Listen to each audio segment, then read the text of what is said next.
नमस्कार.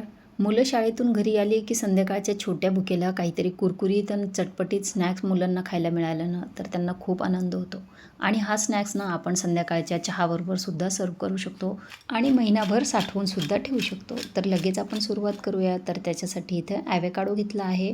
तर पूर्ण छान असा पिकलेला ॲव्होकाडो घ्यायचा आहे आणि त्याच्यानं अशा पातळ छान अशा चकत्या पाडून घ्यायच्या आधी. म्हणजे काय होतं, आपल्याला तो कट करायला सोपा जातो. आता मागचा जो त्याचा काळा भाग आहे, जे साल आहे त्याचं, ते काढून टाकायचं आहे आणि छोटे-छोटे त्याचे क्यूब कट करून घ्यायचे आहे, जसे तुम्ही व्हिडिओमध्ये बघताय तसे. तर याच्यामध्ये ना छान असा पिकलेला ॲव्होकाडो हवा आहे आपल्याला. तो आता मिक्सरमध्ये घालायचा. त्याच्याबरोबर 2-3 हिरव्या मिरच्या आणि मूठभर कोथिंबीर घालायची आणि अगदी स्मूथ अशी पेस्ट तयार करायची आहे. त्यात गाठी नाही राहायला पाहिजे याची काळजी आपण घ्यायची आहे. त्याच्यानंतर इथं 1 चमचा काळे तीळ घेतले आहे आणि अर्धा छोटा चमचा काळी मिरी पूड घेतली आहे आणि त्याच्यानंतर इथे एक पेरी पेरी मसाल्याचं पॅकेट घेतलं आहे. तर एक पॅकेट पूर्ण मी इथे घातलं आहे.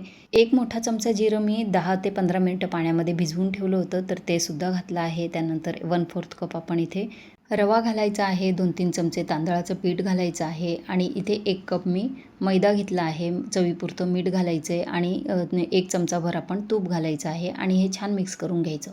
आता मैद्याचं प्रमाण हे नाही का, आपण जसं पीठ मळत जाणार त्याच्यानुसार ते ठरणार आहे. तर जेवढं त्याच्यामध्ये छान असं घट्ट पीठ मळलं जाईल तेवढं पीठ घालायचं आणि छान असं घट्टसर पीठ मळून 5 ते 10 मिनटं मुरायला ठेवायचं. त्यानंतर परत एकदा मळून घ्यायचं आहे आणि त्याच्या आपण लाट्या पाडून घ्यायच्या आहे आणि कोरडं पीठ लावून छान अशी पातळ आपल्याला मोठी चपाती लाटून घ्यायची आहे.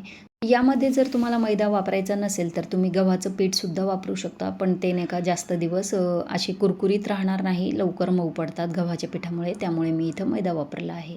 आता ही चपाती लाटून झाल्यानंतर त्याला काट्या चमच्याने असे टोचे मारून घ्यायचे आणि पातळ अशी चपाती लाटायची आहे आपल्याला. त्याच्यानंतर आपल्याकडे कुकी कटर असतात, तर त्यातले कोणताही शेप तुमच्या मुलांना जो आवडत असेल त्या आकारामध्ये ते आपल्याला कट करून घ्यायचे आहे. तर तुम्ही नाही का असे गोल किंवा फुलांच्या आकाराचे, चांदणीच्या आकाराचे किंवा नाही का त्रिकोण मिळतात बघा रेडीमेड जे मिळतात ना नाचोस, तसे नाचोस सुद्धा तुम्ही कट करून घेऊ शकतात. आता हे तयार ॲव्होकाडो पेरी पेरी मसाला नाचोस आपल्याला तेलामध्ये नाही का छान असे दोन्ही बाजूने लालसर होईपर्यंत फ्राय करून घ्यायचे आहे, तळून घ्यायचे आहे. आता हे तयार नाचोस तुम्ही 1-2 महिने स्टोअरसुद्धा करू शकता.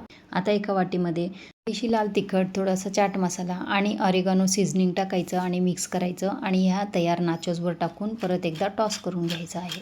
आता तयार ॲव्होकाडो पेरी पेरी मसाला नाचोस तुम्ही कोणत्याही साल्साबरोबर, चटणीबरोबर ते सर्व्ह करू शकता. तर मी इथे आज चटपटीत चणे बनवले होते, तर त्याच्याबरोबर सर्व्ह केले आहे. आवडल्यास लाईक, शेअर, सबस्क्राईब करा. धन्यवाद.